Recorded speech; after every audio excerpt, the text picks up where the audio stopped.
आगे बात जरा आबी पनाहगाहों के हवाले से भी करते हैं। श्रीनगर आपको लिए चलते हैं, चूंकि डल झील पर मुसलसल आपको रिपोर्ट्स हम बताते रहते हैं, कहां पर इंतजामिया के इकदाम हैं, कहां पर बेहतरी आई है, कहां पर खतरात लाहक हैं। माहिरीन की रिपोर्ट्स भी वक्तन फक्तन आपके सामने रखी हैं, लेकिन आज जरा वुलर के हवाले से भी कुछ डिटेल्स आपके सामने रखते हैं। खुद इंतजामिया का दावा है कि वादी कश्मीर के अंदर कई अहम आबी पनाहगाहें हैं जो खतरे में हैं इस वक्त। इनमें वुलर झील भी एक है, और इसलिए खतरे में है क्योंकि 640 कनाल जो जमीन है वुलर झील की, वो आज के वक्त में इंतजामिया के डॉक्यूमेंट्स के मुताबिक जिस पर तजावुजात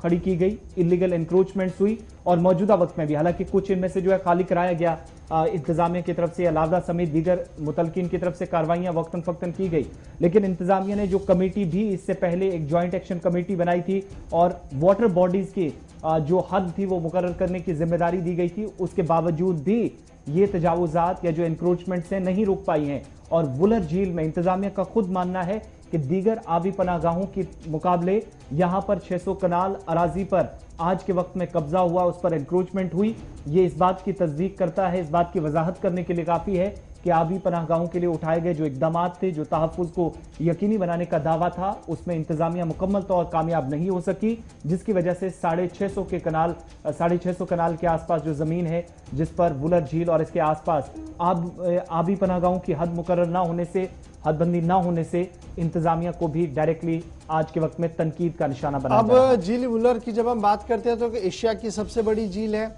और ये झील इसलिए भी हमारे लिए बड़ी इंपॉर्टेंट बनती है। At the end of the day जब बारिशें होती हैं और सैलाबी सूरत हाल आता है तो ये सारा पानी जो है वो झील वुलर के अंदर चला जाता है, और इस एतबार से इसको जम्मू कश्मीर के जाविये से इंतहाई अहम माना जाता है। और जब हम इसकी इंक्रोचमेंट की बात करते हैं तो इंक्रोचमेंट जो सरकारी एजादुशुमार है, इंक्रोचमेंट तो हुआ है, इससे किसी को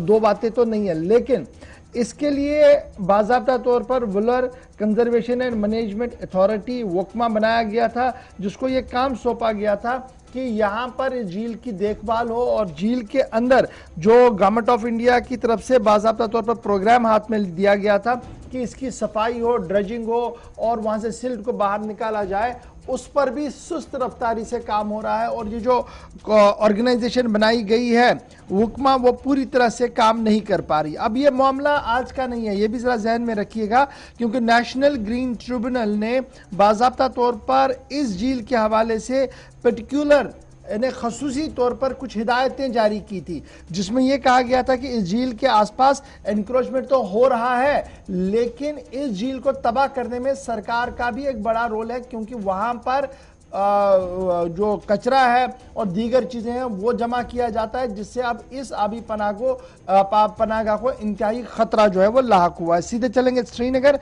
हिलाल हमारे साथ ज्वाइन कर चुके हैं। हिलाल, बड़ा इंपॉर्टेंट है, वुलर की अहमियत कश्मीर सूबे के एंगल से इंतहाई अहम है, और फिर इंटरनेशनल फ्रेम में जब हम देखते हैं तो एक बहुत बड़ी लेक है और साउथ एशिया की बेहतरीन झीलों में से गिना जाता था। लेकिन आज जब सरकारी एदाद शुमार हम देख रहे हैं तो सरकार इस बात को मान रही है कि कब्जे हो रहे हैं, कब्जे किए गए हैं, और 80-90 कनाल हमने छुड़ाई भी है जबरदस्ती के तौर पर। लेकिन सफाई का मामला भी अपनी जगह, ड्रेजिंग का मामला भी अपनी जगह, और ये हजारों करोड़ रुपया जो हम सर्व कर रहे हैं उसके बावजूद भी हम इस चीज को नहीं बचा पा रहे हैं, जो हमारे लिए एक लाइफलाइन है।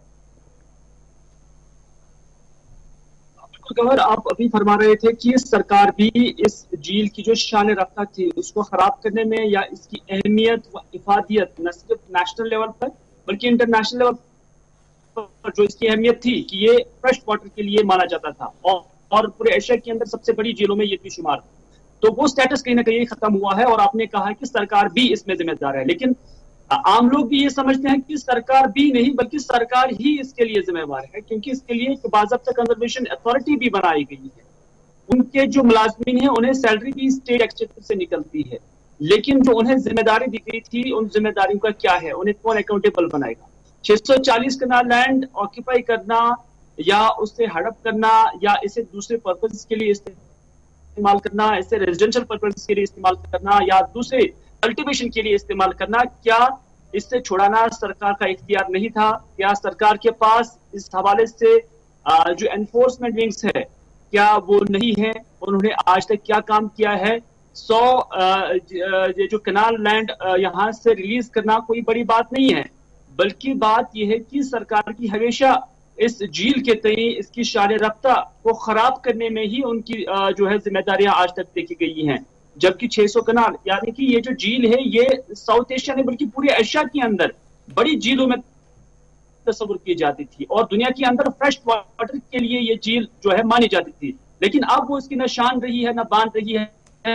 और अगर इसी तरह से ये सिलसिला चलता रहा जो आने वाली पीढ़ी होगी वो इस झील का नाम सिर्फ किताबों में, तवारीख की किताबों में ही पढ़ पाएगी, क्योंकि जिस नवियत से इस पर जो ऑक्यूपेशन है वो बढ़ रहा है, एनक्रोचमेंट जो है वो बढ़ रहा है, वो कहीं नजर नहीं आ रहा है। और मछलियों के लिए भी ये झील जो है काफी अहम मानी जाती थी, नदरों के लिए भी ये झील काफी अहमियत की हामिल थी, लेकिन वो प्रोडक्शन भी अब धीरे धीरे यहाँ से कम होता गया है। नतीजा ये है कि जो रोजगार ये पैदा करते थे, रोजगार के एवेन्यूज, वो भी अब महदूद से महदूद तर हो गए हैं। लेकिन इसमें सरकार की जो गफलतशारी है या गैर संजीदगी है वही इसके लिए जिम्मेदार है। लेकिन हिलाल एक चीज और भी यहाँ पर इंपॉर्टेंट ये भी है कि